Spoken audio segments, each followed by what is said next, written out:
A last-second field goal saves the Rams' season in Week 3. Justin Herbert, here's your walking boot back. And USC slips in the AP poll after a tough finish in Michigan. Good morning. I'm James. This is your daily dose of sports in Stark for the greatest sports city in the world, Los Angeles. This is the Faithful Angelenos Morning Report. It is September 23rd, 2024. We are back in the sanctum sanctorum of LA sports, and I could not be happier. I'm working, as some of you guys know, on an assignment up in San Francisco. Took the liberty of wearing my Rams gear in the airport coming back home. Oh, it was delightful. Can't tell you what a great start to the week it is. By the way, if you like being in the know about LA sports, clickety-clack the like button. Clickety-clack the subscribe button. There's a notification bell. Hit that. It'll let you know when we drop new content. Sharing is caring. Let people know we exist. And by all means, comment. Now, before we go through the news and notes, look at the scoreboard, an expanded scoreboard. Dodgers 6, Colorado 5. Shohei Ohtani and Mookie Betts hit back-to-back home runs as the Dodgers rally in the ninth. They have a 3-game series against the Slime Diego Puds starting Tuesday. Win the series, win the division. It's that simple. Rams 27, San Francisco 24. The Rams played the fourth quarter as if their season was on the line, because it was. Most of the credit for this improbable win should go to Matthew Stafford, who threw almost half of his 221 passing yards in the fourth quarter. And if you remember, the entire game, of course, without Cooper Kupp, without Puka Nacua. Kyren Williams, we were talking about the importance of the run game going into that game yesterday. He rushed for 3 touchdowns. This is the first time the 49ers have choked a second half 2-touchdown lead since they hired Kyle Shanahan as their coach. The Niners were 50-0 in the previous times that they were up 2 touchdowns with Shanahan. Now, I have more to say on the Rams. We'll get to that in a little bit. Pittsburgh 20, Chargers 10. This is trouble. Even worse, this is trouble that was to be expected. Why? Because Charger fans tell us to expect it every single year. There is a reason why they refer to things that happened yesterday as chargering. Joey Bosa, Rashawn Slater, Joe Alt, all of them injured. And then the pièce de resistance. Justin Herbert's ankle goes pfft. The Chargers tallied -5 yards in the second half. It is the worst offensive production in a half for any NFL team in 20 years. Herbert and backup Taylor Heineke, they were sacked a combined 5 times. So yeah, the Chargers want to be physical. I appreciate that the Chargers want to be physical. But if you have to remember, the prior front office put together this really shallow roster. Child's pool shallow roster. The current front office knows that the Bolts are going to need depth to play the violent brand of football that they want to do. That's going to take time. Now, we'll talk more about them in a minute as well. Meanwhile, today, Portland is at Angel City FC at 7 o'clock. Angel City needs to rally. There's no better time than now. They have 2 matches this week, both of them at home. And let's get to the news. The Chargers slipped 2 spots to 13th in the latest AP college football rankings. And I don't have a problem with it. You should slide when you lose. And we spoke in yesterday's morning report how there is still a crystal clear path for the Trojans to make the college football playoffs, even with 2 losses. But in addition to the rush defense that we were talking about yesterday, USC has to answer the fire alarms that are ringing across the offensive line. Pro Football Focus, or PIF, reported that USC's offensive line conceded pressure on 40% of Miller Moss's drop back passes against Michigan.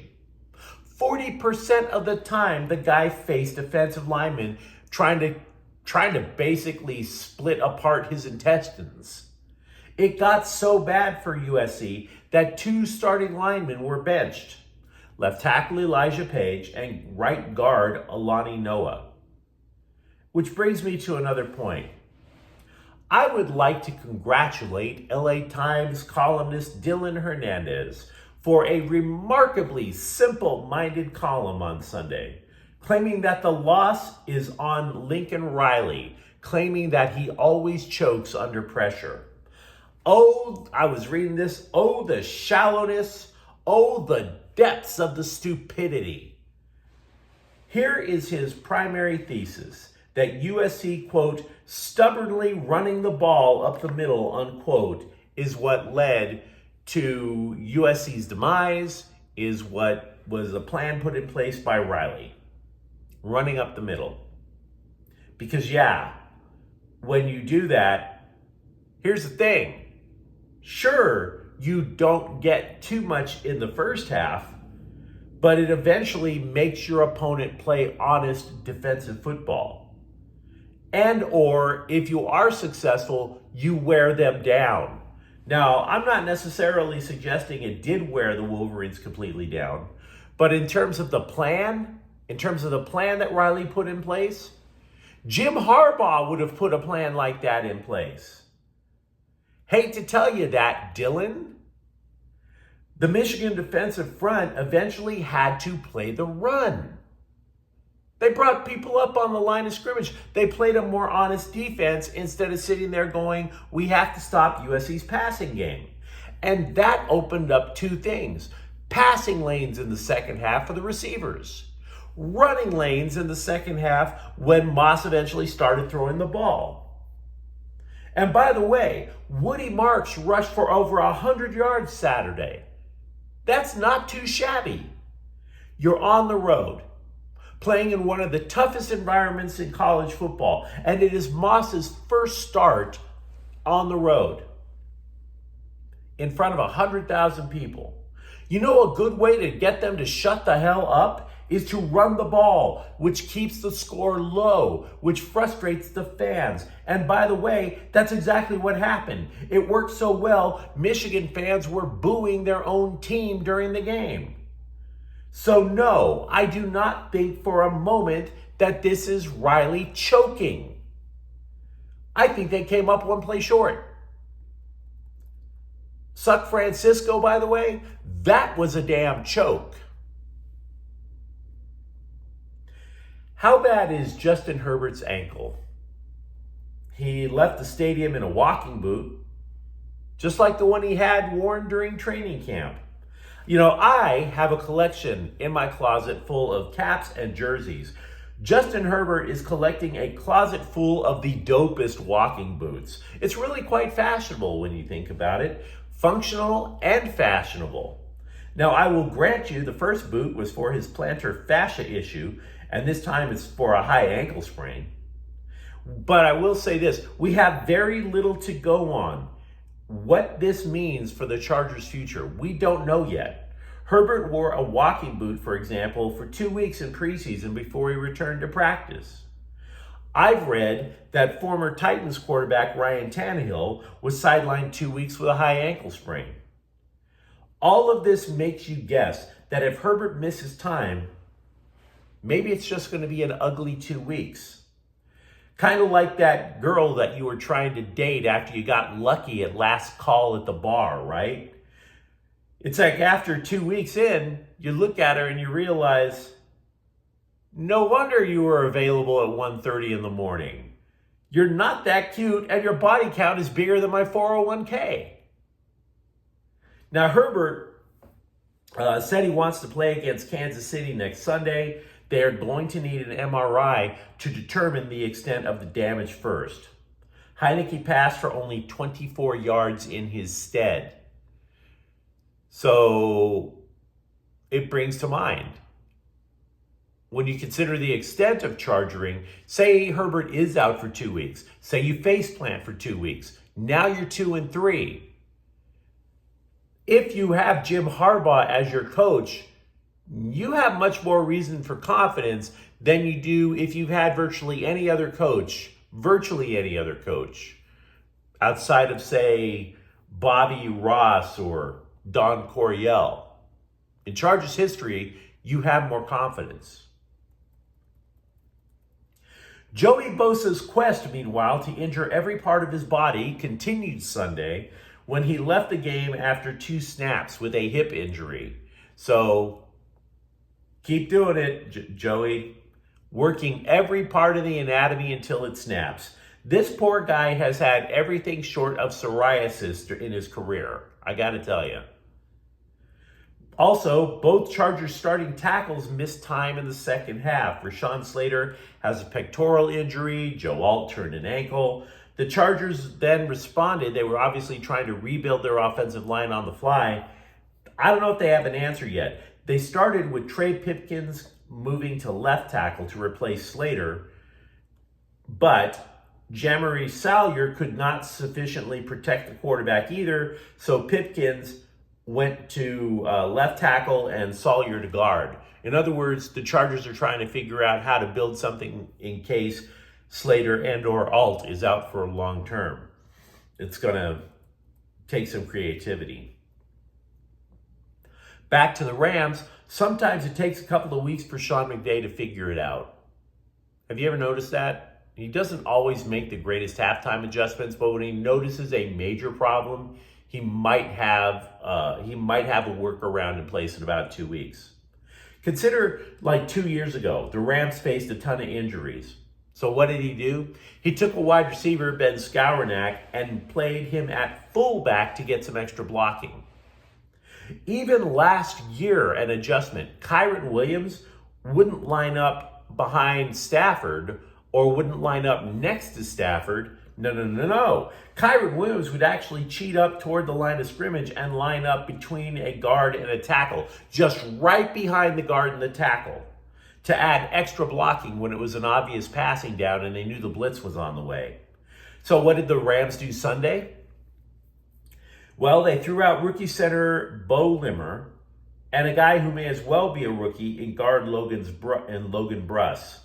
How the hell do you stop the 49er pass rush? McVay ditched his beloved 11 personnel for 12 personnel, 2 tight ends. Yet, moreover, yesterday I speculated here that rookie receiver Jordan Whittington might line up in the slot to replace Cupper Nakua. And I was wrong. He lined up at fullback, just like Skowronek did a couple of years ago. And by the way, to McVay's credit, he did not abandon the run even when he was down by 2 touchdowns. They mounted a 16-play touchdown drive in the second quarter, a 13-play field goal drive in the fourth. Now, to be clear, the Rams are not out of the woods. The defense, particularly the secondary, looked like they were getting played by an offense that didn't have Deebo Samuel, that didn't have George Kittle. But the Rams are in survival mode until a number of their injured players return. They have a winnable game in Chicago next weekend. 2-2 looks a lot more palatable than 1-3 or 0-4, wouldn't you say? Walker Buehler admits after Colorado pushed him around Saturday that he's questioning himself if he has the stuff to compete with the Dodgers. He was once considered to be the eventual replacement for Clayton Kershaw as the Dodgers' ace, but that burst when he had a second Tommy John surgery.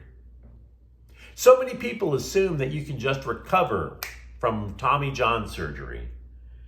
There are not too many pitchers who excel after a second one. Off the top of my head, I can tell you that Nathan Eovaldi went to an all-star game after his second. I can't think of anybody else.